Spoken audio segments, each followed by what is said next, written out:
Brad Miller with flybass.com and flybass.biz with you today to talk about an interesting approach to tying flies that if you haven't looked into this, it's really something you got to look into. When you first look at a fly like this, you probably think, well, that just looks like a regular, some sort of a wild permutation of a woolly bugger type thing. But here's the difference, is that when a fish hits this one, it gets hooked, and then the fly itself can go up on the line because it's tied on a tube, okay?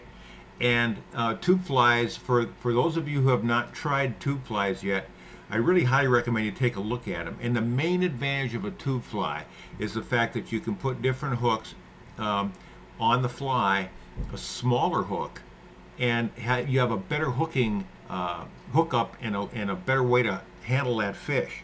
Traditionally, on a lot of these streamer flies and so forth, we'll use something as long as this happens to be a 3X hook, and what happens is when the fish is hooked and you lever on that, the wire lever on that will oftentimes pop that fly out of the fish's mouth.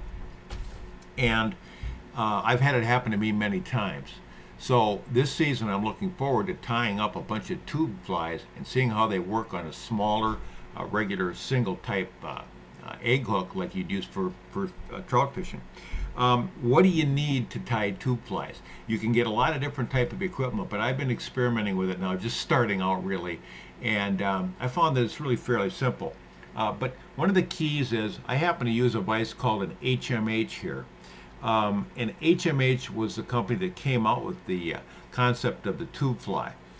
You can take different sizes of tubes and then put them directly into the nozzle of this special apparatus that fits in here. I'm going to be showing you how this tube fly vise works in just a minute.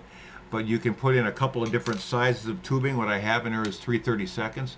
You can also put an 1/8 inch in there, and you get to go ahead and tie the fly right on that tube, and then you can get line to slide in and out of it. So it's pretty exciting. If you haven't taken a look at it this time, I highly recommend that you do.